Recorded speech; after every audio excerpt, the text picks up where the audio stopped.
मैं आपके लिए लेके आया हूं सबसे चुनिंदा करंट अफेयर्स 24 मई के, जो शायद ही आपने कभी पहले सीखे होंगे। अगर आज मेरे साथ रुकते हैं तो ये मेरी गारंटी है कि आप सबसे बेस्ट करंट अफेयर्स सीख के यहाँ जाएंगे। ये रहे आज के टॉपिक्स, आप इस पर देख सकते हैं। मेरा नाम है Saurabh Tripathi and welcome to CAI current affairs interceptor. कौन सा ऐसा स्टेट है जिसने हाल ही में डिजास्टर मैनेजमेंट सिस्टम लॉन्च किया है? ड्रिम्स। डिजास्टर मैनेजमेंट सिस्टम्स वो सिस्टम्स होते हैं जिसमें कई सारी अगर आपदाएं आती हैं तो उसमें हम एक सिंगल जगह पे चीजों को देख सकते हैं। तो ये राज्य हमारा रहा है आसाम। आसाम ने ड्रिम्स लॉन्च किया है। आइए हम जानते हैं कि आखिर ड्रिम्स है क्या। ड्रिम्स का फुल फॉर्म है disaster reporting and information management system. अब इसका नाम समझिए, आप डिजास्टर को रिपोर्ट करेंगे और जानकारी को मैनेज करेंगे। और इसको लॉन्च किया गया है Assam state disaster management authority ASDMA और यूनिसेफ के द्वारा लॉन्च किया। जो प्राकृतिक आपदाएं हो रही हैं उनकी हम गंभीरता को नापें, उनकी जानकारियां इस पोर्टल पे इकट्ठा करें और उसके आधार पे हम उसको राहत कार्य के लिए पैसे दें, बचाव कार्य के लिए टीम भेजें। ये जानकारी एकत्रित करेगा रियल टाइम में और उसी के आधार पर सरकार के जो महत्वपूर्ण अंग हैं वो निर्णय लेंगे और राहत और बचाव कार्य के लिए पैसे और सामग्री डिस्ट्रीब्यूट करेंगे। और एक खास चीज मैं आपको बताना चाहूंगा कि ये चीज ना कि केवल घरों को या फिर इंसानों को, बल्कि जानवरों को, फसलों को और भी चीजों को जो किसी बाढ़ या किसी आपदा से प्रभावित हुए हैं। यहाँ पे हमने कुछ आपके लिए लिख रखा है। ब्रह्मपुत्रा रिवर अरुणाचल प्रदेश से निकलती है और आसाम में बहती है और आसाम में इतनी ज्यादा बाढ़ लेके आती है जून जुलाई अगस्त के महीने में कि वहां पे बहुत ज्यादा नुकसान पहुंचाती है। ब्रह्मपुत्र नदी को आसाम का शोक कहते हैं। उसी प्रकार से पश्चिम बंगाल में दामोदर नदी को वहां का शोक कहते हैं। कोसी नदी बिहार में बहुत ज्यादा बाढ़ लाती है, उसे हम बिहार का शोक कहते हैं।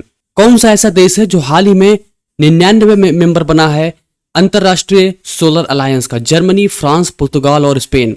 मैं आपको बताता हूं, ये देश है स्पेन। इसके पहले एक बहुत महत्वपूर्ण देश था जिसने हाल ही में ज्वाइन किया था और उसका नाम है पनामा। आइए देखते हैं क्या है ये। अंतरराष्ट्रीय सोलर अलायंस एक संयुक्त इनिशिएटिव है भारत और फ्रांस का। COP21 में अनाउंस किया गया था जब वो पेरिस समिट हुई थी 2015 में। इसको आप याद रखें। और पनामा बना था 97वां देश जो इसका हिस्सा बना था। अंतरराष्ट्रीय सोलर अलायंस का जो मुख्यालय है गुरुग्राम हरियाणा में है और इसका उद्देश्य ये है कि सूर्य ऊर्जा को हम ज्यादा से ज्यादा यूज में ला सकें और उन देशों को चिन्हित करें जहां पे सबसे ज्यादा सूर्य की किरणें मिलती हैं, खासकर जो इक्वेटर के आसपास पाए जाते हैं, ट्रॉपिक ऑफ कैंसर और ट्रॉपिक ऑफ कैप्रिकॉर्न के बीच में पाए जाते हैं। आपको मैं बताना चाहूंगा कि भाडला सोलर पार्क जो राजस्थान के थार के रेगिस्तान में है वो सबसे बड़ा सोलर पार्क है और उसकी कैपेसिटी है 2245 मेगावाट। दुनिया का सबसे बड़ा सोलर पावर प्लांट सिर्फ और सिर्फ कहीं नहीं, थार के डेजर्ट राजस्थान में है। हाल ही में भारत की सबसे उम्र वाली महिला ने माउंट एवरेस्ट पे पहुंचकर भारत का नाम रोशन किया है। तो उनका नाम क्या है? ज्योति आद्रे, सुनीता सिंह, रचिति और रूमी जोशी। तो उनका नाम है ज्योति आद्रे। ज्योति आद्रे ने 55 साल की उम्र में माउंट एवरेस्ट पर चढ़ाई की और ये उनका पहला नहीं है, उनका दूसरा अटेम्प्ट है। 2023 में उन्होंने 8160 मीटर की ऊंचाई ऑलरेडी कर ली थी, लेकिन खराब मौसम के कारण उनको वापस आना पड़ा था। लेकिन इस बार 2024 में उन्होंने इस पे जीत हासिल की और माउंट एवरेस्ट पे चढ़ने वाली सबसे ज्यादा उम्र की पहली भारतीय महिला बन गई। कि माउंट एवरेस्ट की ऊंचाई 8848.86 मीटर है और सोचिए उन्होंने 8160 मीटर की ऊंचाई पहले ही कवर कर ली थी। माउंट एवरेस्ट को आप जान के रखिए कि नेपाल में इसको सागर माथा बोलते हैं। इसका मतलब होता है गॉडेस ऑफ द स्काई। जैसे हम माता बोलते हैं उसे माथा वहां पे उच्चारण उसका करते हैं, तो सागर माथा मतलब गॉडेस ऑफ द स्काई। और यही चीज तिब्बत में बोलते हैं चोमोलुंगमा और इसका मतलब होता है goddess mother of the world. हाल ही में दुनिया का सबसे ऊंचा वेधशाला ऑब्जर्वेटरी कहां पे, किस यूनिवर्सिटी ने इंस्टॉल किया है? पेकिंग यूनिवर्सिटी जो चाइना में है, यूनिवर्सिटी ऑफ ऑक्सफोर्ड लंदन में है, मैक्सिको की है या फिर टोक्यो की है? तो ये यूनिवर्सिटी है टोक्यो की जो जापान में है और उसका नाम है टोक्यो अटाकामा ऑब्जर्वेटरी टाओ। और इसको इंस्टॉल किया गया है चिली, एक देश है जो कि दक्षिणी अमेरिका में पाया जाता है। इस ऑब्जर्वेटरी की ऊंचाई है 5640 मीटर जो कि दुनिया की सबसे ऊंची ऑब्जर्वेटरी। मैं आपको बताता हूं कि दुनिया में ऊंची ऑब्जर्वेटरी क्यों रखते हैं। पहला इसका कारण है कि प्रदूषण से मुक्ति मिलती है। दूसरा कारण है कि इसको हम दूर दराज के क्षेत्रों में इंस्टॉल इसलिए करते हैं ताकि शहरों से निकलने वाली जो लाइट पोल्यूशन है उसे बचा जा सके। और ये दक्षिणी अमेरिका का देश है, यहाँ की राजधानी सैंटियागो है और यहाँ की जो करेंसी है वो चिलियन पेसो है। तो एक बार फिर से टाओ जो कि टोक्यो अटाकामा ऑब्जर्वेटरी है वो चिली में इंस्टॉल की गई है और ये यूनिवर्सिटी ऑफ टोक्यो ने इंस्टॉल की है। इंडिया ने भी एस्ट्रो में बहुत ज्यादा काम किया है और नक्षत्र सभा एक हाल ही में एक एस्ट्रो टूरिज्म लॉन्च किया गया था। इसमें टूरिस्ट क्या होते थे कि रात में आके साफ सुथरे आसमान को देखते थे, वो गैलेक्सीज को देख सकते थे, वो स्टार्स को देख सकते थे। और ये जगह थी हमारी उत्तराखंड में, को उत्तराखंड में लॉन्च किया गया था। इसके साथ साथ लद्दाख ने भी इसमें बहुत सारे कार्य किए हैं। लद्दाख ने स्टार गेजिंग साइट इंस्टॉल किया था टूरिस्ट के लिए, और लद्दाख में इंडियन एस्ट्रोनॉमिकल ऑब्जर्वेटरी भी लोकेटेड है, और ये इंडियन इंस्टीट्यूट ऑफ एस्ट्रोफिजिक्स की ही एक लैब की तरह कार्य करता है। जो कि ये रहा एक इमेज ऑब्जर्वेटरी का, आप सैंपल इमेज देख सकते हैं, कुछ ऐसे गुंबद या डोम के शेप का होता है। यहीं पे सारे इंस्ट्रूमेंट इंस्टॉल होते हैं और ये घूमता रहता है, ये घूमता रहता है उसी के अकॉर्डिंग जैसे कि ये हमारा कॉन्स्टलेशन सब घूमते रहते हैं। हाल ही में इंटरनेशनल बुकर प्राइज किसने जीता है, ये सारे नाम दिए गए हैं। मैं आपको बताना चाहूंगा कि इंटरनेशनल बुकर प्राइज जीतने वाले सब पहले लोग हैं, जेपी जेनी एर्फेनबेक और Michael Hoffmann. Michael Hoffmann translator थे जिन्होंने जर्मनी से इंग्लिश में उसका अनुवाद किया था किताब को, और ये उसके राइटर थे। इन दोनों को ये अवार्ड दिया गया है। उस किताब का नाम था कायरोस, जर्मन लैंग्वेज की किताब थी, और ये पहली जर्मन लैंग्वेज किताब बनी है जिसको अंग्रेजी में ट्रांसलेट किया गया और ये पुरस्कार जीता है। इसके पहले अगर आप याद करें तो भवी मेहता को बहुत ही prestigious Oxford cover design award दिया गया था। तो एक बार फिर से अंतर्राष्ट्रीय बुकर प्राइज जेनी एर्फेनबेक और माइकल हॉफमैन को दिया गया। कौन सा ऐसा देश है जहां पे पहली बार बर्ड फ्लू को नोटिस किया गया है? China, Taiwan, Vietnam, Australia. तो ये देश हमारा है ऑस्ट्रेलिया। ऑस्ट्रेलिया में H5N1 जिसको हम बर्ड फ्लू कहते हैं उसको अभी हाल ही में ऑब्जर्व किया गया है, लेकिन एक ही पेशेंट है। सबसे खुशी की बात यह है, और दूसरी खुशी की बात यह है कि ये ह्यूमन से ह्यूमन में बहुत दुर्लभ इसका ट्रांसमिशन होता है। ये पक्षियों से ह्यूमन तक तो पहुंचता है, लेकिन ह्यूमन से ह्यूमन बहुत कम ट्रांसमिशन होता है। ये कब होता है? जब आप इन्फेक्टेड पक्षियों के बीच में जाते हैं तो ये उनमें ट्रांसमिशन के चांसेस ज्यादा होते हैं। इसको हम एवियन इन्फ्लुएंजा भी कहते हैं। एवियन वो होती है जो पक्षियों से रिलेटेड होती है, बर्ड से रिलेटेड होती है, इसीलिए इसको हम एवियन इन्फ्लुएंजा कहते हैं। हाल ही में किसको शाह प्राइज से सम्मानित किया गया था? श्रीनिवास आर कुलकर्णी, रंजीत सिंघल, दिनेश चंद्रा और उपेंद्र कुमार। तो ये हैं हमारे भारतीय वैज्ञानिक श्रीनिवास आर कुलकर्णी। ये भारत में पैदा हुए थे और इस समय ये अमेरिका में रह रहे हैं। ये एस्ट्रोनॉमी प्रोफेसर की तरह काम कर रहे हैं, और ये कॉलटेक यूनिवर्सिटी जो कि बहुत ही प्रेस्टिजियस यूनिवर्सिटी है, कैलिफोर्निया इंस्टीट्यूट ऑफ टेक्नोलॉजी, और शाह प्राइज 2002 में स्थापित किया गया था हांगकांग में। जो सबसे बेहतरीन परफॉर्मेंस देते हैं एस्ट्रोनॉमी में, मैथमेटिक्स में, लाइफ साइंसेस में, उनको दिया जाता है। लेकिन इस बार श्रीनिवास आर कुलकर्णी ने बहुत ही बेहतरीन योगदान दिया, जिसके लिए इनको ये सम्मान दिया गया है। और इस पुरस्कार को हम नोबेल फॉर द ईस्ट कहते हैं, पूर्व का नोबेल पुरस्कार। कौन से ऐसे देश है जिसने हाल ही में फलस्तीन को स्टेट माना है, स्टेट का दर्जा दे दिया है? ये सारे देश की लिस्ट आपके सामने, आप गेस करिए कौन से ऐसे देश हो सकते हैं। मैं आपको दे रहा हूं 3 सेकंड का वक्त।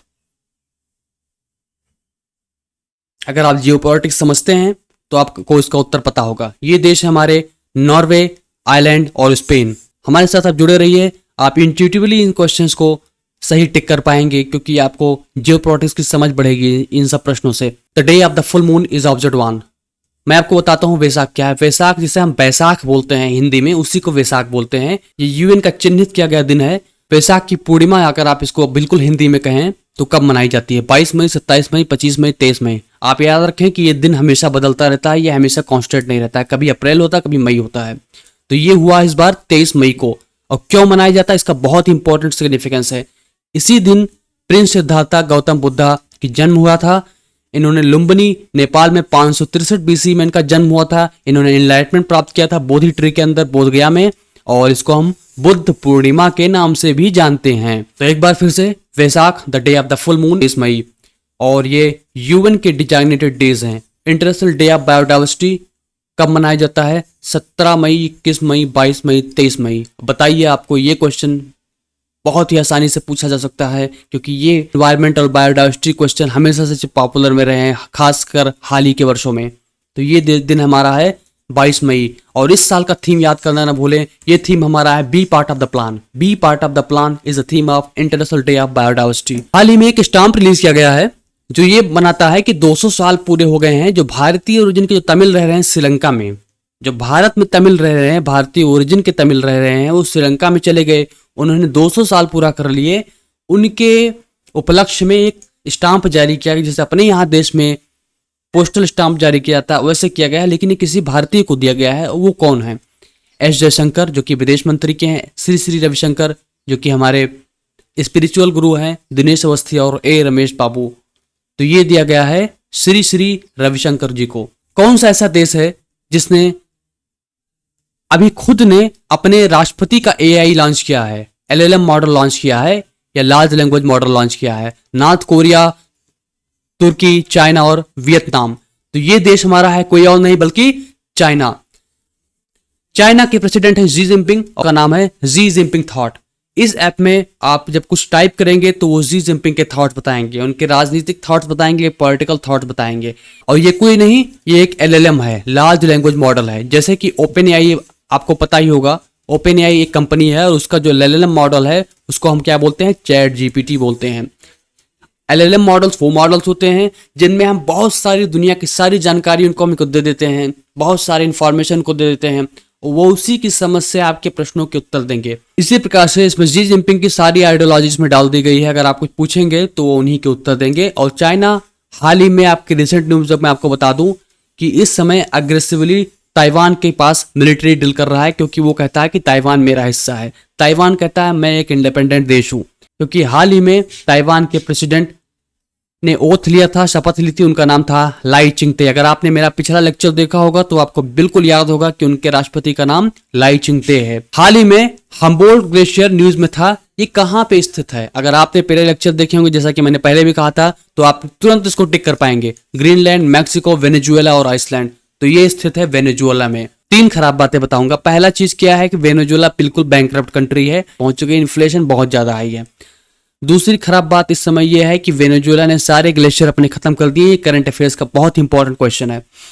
तीसरी खराब बात यह है कि जो हैम्बोल्ट ग्लेशियर है, ये ग्लेशियर अब नहीं रहा, इसको आप आइस शीट ही कहेंगे, क्योंकि ये इसने इतना खो दिया अपने आप को ग्लोबल वार्मिंग के तहत कि ये बस महज आइस शीट बन के रह गया है। जो आखिरी ग्लेशियर था, हैम्बोल्ट ग्लेशियर था, वो भी ग्लेशियर का दर्जा लगभग खो ही चुका है। लेकिन पूरे विश्व में पर्यावरण को लेकर बहुत सारी पहल जारी है। हमने ग्रीन एनर्जी का इंस्टॉलेशन बहुत किया है और आशा करते हैं कि हम इस पर्यावरण चेंज को या जलवायु चेंज को हम ज़्यादा से ज़्यादा नियंत्रित कर पाएं और वेनेजुएला में फिर से जो ग्लेशियर खो रहे थे उनको हम फिर से रिस्टोर कर पाएं किसी तरीके से, साइंटिफिक तरीके से। और आशा करते हैं कि वेनेजुएला की अर्थव्यवस्था फिर से पटरी पे आ जाएगी। आइए जानते हैं कुछ इंपॉर्टेंट डेज के बारे में। आप मेरे साथ साथ दोहराते रहिए। ये दिन इतने इंपॉर्टेंट कि आप बिल्कुल मिस नहीं करना चाहेंगे, क्योंकि ये दिन आराम से क्वेश्चन में एमसीक्यू में आ जाएंगे कि जीए जीएसआई और उसमें आपको 2 या 3 दिन पूछ लें इंटरनेशनल डे के बारे में। तो इसको आप मेरे साथ साथ रिवाइज करते चलिए, हमेशा इसको आसानी से याद करता हो पाएंगे। लेबर डे मनाया जाता है 1 मई को। वर्ल्ड ट्यूना डे मनाया जाता है 2 मई को। ट्यूना एक मछली है और उसके ही उपलक्ष्य में दिन मनाया जाता है। कोल माइनस डे मनाया जाता है 4 मई को। वर्ल्ड एथलेटिक्स डे मनाया जाता है 7 मई को। एथलेटिक्स से याद आया, सबसे ज्यादा हाईएस्ट पेड एथलीट कौन है? क्रिस्टियानो रोनाल्डो हैं। रविन्द्रनाथ टैगोर की बर्थ एनिवर्सरी 7 मई को मनाई जाती है। रेड क्रॉस डे 8 मई को मनाया जाता है। नेशनल टेक्नोलॉजी डे 11 मई को मनाया जाता है। इंटरनेशनल डे ऑफ नर्सेस 12 मई को मनाया जाता है। इंटरनेशनल डे ऑफ फैमिलीज 15 मई को मनाया जाता है। नेशनल डेंगू डे 16 मई। इंटरनेशनल डे ऑफ लाइट 16 मई। इंटरनेशनल टेलीकम्युनिकेशन डे 17 मई। वर्ल्ड एड्स डे 18 मई। वर्ल्ड एड्स वैक्सीन डे 18 मई। इंटरनेशनल म्यूजियम डे 18 मई। इंटरनेशनल एंटी टेररिज्म डे 21 मई। और हाल ही में हमने भी पढ़ा वैसाख डे या फुल मून डे, उसको बोलते हैं बुद्ध जयंती और बुद्ध पूर्णिमा, इसको मनाया जाता है 23 मई को। तो ये रहे करंट अफेयर्स। आप इसको एक बार फिर से गो थ्रू कर लीजिएगा, आपको आसानी से याद हो जाएंगे। इससे पहले कि हम अगले क्वेश्चन की ओर बढ़ें, मैं आपसे एक रिक्वेस्ट करूंगा कि प्लीज आप यहाँ पे आने वाली बटन को देख के एक लाइक कर लें, सब्सक्राइब कर लें चैनल को, ताकि आपको टाइमली वीडियोस मिलते रहें और मैं आपको बेहतरीन से बेहतरीन करंट अफेयर्स पर डे देता रहूंगा, ये मेरी गारंटी है। हाल ही में किसको chief of AI officer appoint किया गया है नासा में? ये सारे नाम दिए गए हैं और ये कंफ्यूजिंग नाम्स हैं, लेकिन आपको याद रखना है। मैं आपको बताता हूं इसका उत्तर क्या है। ये है डेविड सल्वा। इनको पहली बार chief artificial intelligence officer appoint किया गया है नासा में, इसको याद रखें। और अब हम चलते हैं रिकॉल क्वेश्चन की तरफ से। रिकॉल क्वेश्चन वो क्वेश्चन होते हैं जो आपको तेजी से रिकॉल को याद करने पर विवश कर देते हैं। अगर आप इसको याद कर पाते हैं तो बहुत अच्छा है। यह है प्रोजेक्ट स्टारगेट किसके द्वारा लॉन्च किया गया था? माइक्रोसॉफ्ट और कौन सी कंपनी है? Google, turbo AI, open AI, close AI. अगर आप इसका उत्तर जानते हैं तो आप बिल्कुल उसको कमेंट सेक्शन में लिख दें। अगर आप इसके उत्तर में कठिनाई महसूस कर रहे हैं तो इसका उत्तर मैं आपको कल बताऊंगा बेहतरीन एक्सप्लेनेशन के साथ, जो आप बिल्कुल याद रखेंगे। तो ये रहे आज के करंट अफेयर्स। अगर आपको कोई डाउट हो या फीडबैक हो तो आप मुझे कमेंट सेक्शन में बता सकते हैं। अगर आपको बहुत और सारी ऐसी वीडियोस चाहिए तो इस चैनल को प्लीज सब्सक्राइब कर लें और मैं आशा करता हूं कि आपको ये सेशन पसंद आया होगा। आपका बहुत बहुत धन्यवाद हमसे जुड़ने के लिए। आपका दिन शुभ हो।